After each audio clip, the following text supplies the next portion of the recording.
Hi guys and welcome back to my channel. Today's video guys, i-unwrap ko yung napamili kong hair clips na yung uso ngayon guys na mga hair clips, yung may mga tumutubong halaman or mga sisiw-sisiw dyan sa ulo. So ayun, bumili ako nun guys sa Shopee kasi nung nakaraan na nagdivisoria kami, isa na yun sa mga sadya ko doon kasi nga, kaya nga yung stall na yun na una kong pinuntahan, doon ko tinumbok kasi meron din silang mga panindang ganun. Ewan ko ba't hindi ako kumuha. Hindi ko alam na wala sa isip ko. So ngayon, nagsisi ako hindi ako nakakuha guys kasi may mga estudyanteng naghahanap. So ayun, naisipan ko mag-order na lang ako online. So may nahanap naman ako sa Shopee. Hindi ko lang alam guys kasi hindi ko natanong yung presyo doon kung mas mura sa kung mas mura ba sila doon or nakamura ba ako sa Shopee or mas napamahal ako. Hindi ko alam kung magkano bentahan nun guys sa Divisoria. Pero ito, ang may share ko ngayon kung magkano binibenta sa Shopee and yung shop na pinagbilhan ko. So, ito ang may mas less ang price so far sa mga tiningnan kong shop sa Shopee. Meron naman sa Lazada pero sa Shopee ako nakahanap ng lower price. Ang dumating ay isa lang guys. Dalawang shop siya, magkaiba. Pero hindi dumating yung isa. I don't know kung i-ship na, hindi pa na-i-ship or on the way pa sa akin. Gusto ko na siyang i-vlog kasi para ma-display ko na. So, ito lang muna guys. And aantayin ko yung isa. After nito, idudugtong ko na lang yung video guys dito kapag dumating yun. So, sa ngayon, ito lang muna bubuksan natin guys. So, ito yung may mga halaman. Yung hindi pa dumating yung may mga sisiyo, yung ganun. So, ito buksan na natin. Sana hindi palpak yung dumating sa atin. Matagal to siya guys dumating kasi mga ano pa siya, overseas.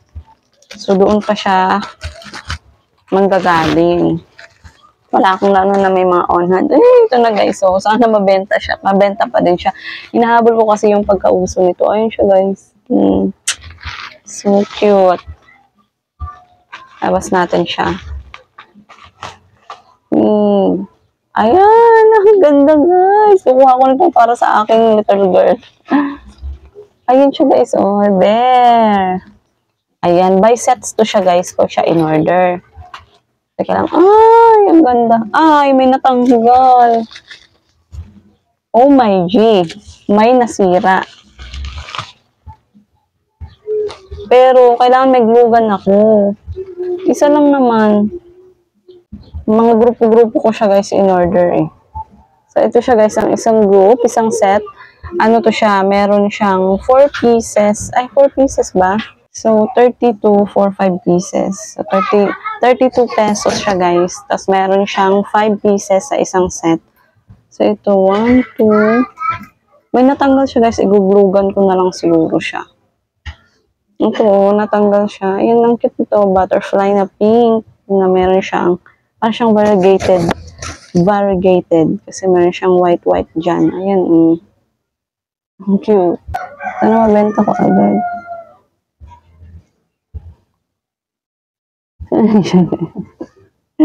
So, ganun siya. Gaya ng kanyang drama dyan. And then, guys, another sprout pin pa ng tawag nito. Ito naman, guys. Ayun, so cute. Ganyan naman siya. Cute. So, ito sila guys.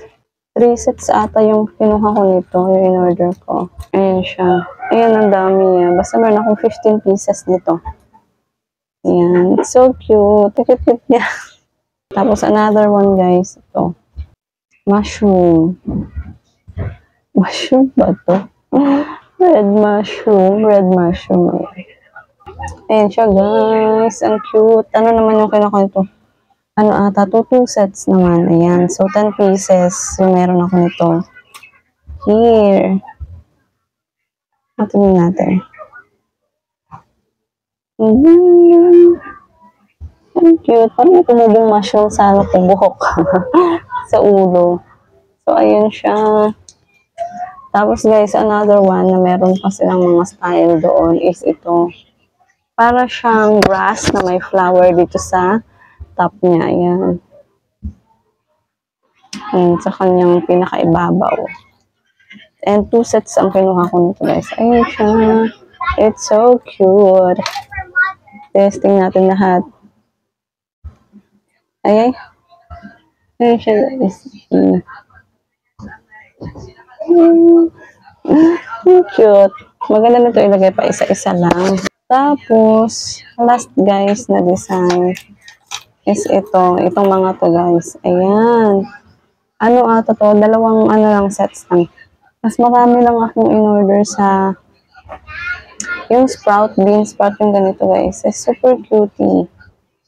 Ito yung iba. Ayan, meron akong 10 pieces na kinuha nito. Ang ganda nito kasi para siyang meron pa isang ano, patubo. Ayun siya. Ayun, ang cute. Ang cute-cute. Kalungkot lang din may nasira. May natanggal. Wala pa naman akong glue gun. Ang cute nito. Ang cute lalo na to guys, oh. So again guys, 32 pesos or 5 pieces na siya. So, antayin natin guys yung isa pang parcel na in-order ko, yung may mga sisiw naman. So, balikan ko kayo. So, hello guys. Nag-antay ako guys ng ilang days, week, para dun sa iba ko pang mga in-order na clip na may, yun naman ay may mga sisiw. Ayun kasi karamihan yung hinahanap. Nag-antay ako guys na napakatagal, ilang araw na, weeks na, mahigit na ng linggo. Eh, hindi pa din nila i-ship. Ang dahilan nila ay na out of stock. Pero kasi, sana out of stock, hindi nila inilagay dun sa, sana dineclare nila na sold out para diba sa ibang shop na lang ako order. So ngayon, kung order ulit ako sa ibang shop, mag-aantay na naman ako tapos baka hindi na naman ma-ship agad. So ang gagawin ko, baka i-cancel ko na lang yun guys. And i-give up ko na lang yung pagtitinda nun. Ito na lang yung na-i-haul ko ngayon, yung mga dumating, yun na lang siguro ang ipo-pursue ko na maibenta. So, ayun, yung ginawa ko guys, ay na-display ko na, papakita ko na lang sa inyo. So, ayun nga, sad to say, hindi ko na yun maipapakita. Yung isa ko pang in-order. Sasabihin ko na lang guys, yung price na nabili ko nung, ano na yun, yung dapat na darating, yung mga may sisiw ay 9 pesos isa. Nakita ko guys sa palengke, binibenta yun ng 3,100. Ganun lang pala yung presyo mabibili sa Shopee. So, ayun ang hinayang ako kasi pwede ko sana yung ibenta ng 15 to 20 pesos. Kaya lang, ayun nga, hindi naman dumating. So, wala na akong magagawa doon. So, ito na lang. Ito na pala yung ibang mga clips guys na may mga halahalaman. Sprout bean ang tawag doon. So, ito na siya guys na i-display ko na. Inilagay ko na siya sa mga sabitan. Here na guys. Ito na siya. Ginanya ko na lang siya guys. Ikinlip ko siya sa mga karton. Ayan. Nag-DIY ako ng karton. Kung saan pwede ko siyang i-clip. So, ayun siya guys. Nilagay ko siya dito sa spot na to. Ayan. Ito may space dito guys. Meron ako ibang ilalagay dyan. So, abangan nyo guys yung isa ko pang vlog. Meron akong iba pang product na in-order and i-display ko siya dito sa spot na to guys. So after na video na to, yun yung isusunod ko guys na i-haul. So ito guys, ayan. May mga bawas na yan guys, may mga nabili na dyan. Ito guys ang mabenta sa akin agad-agad. Ayan, yung mushroom na yan. Para-paras lang yung mga prices na yan guys. So, binibenta ko siya guys ng 12 pesos isa. Ayan, mahal na yan sa iba guys. Ano ko ng 12 pesos. So, ayan. 12 pesos each yan. Yung may butterfly tayo. Ito yung mga halahalaman. Yan. So, ganyan ang pagkaka-display natin yun, guys. Ayan. So, yun lang, guys. Nabigay ko naman na yung info, guys, diba? Kung saan ko siya nabili. And, kung magkano ko siya mga nabili. Then, ilalagay ko din naman, guys, sa description box below yung link ng shop niya. At okay na okay din ang shop nito. May mga nagkakatanggalan nga lang, guys, pero normal naman yun kasi siguro sa pag-pack, bili na lang siguro ng glue gun or double-sided para maidikit ulit. Pero mas maganda at glue gun. So, ayan guys. See you on my next video na lang din para sa mga iba ko pang mga products na i-share sa inyo. Thank you so much and happy selling sa ating lahat.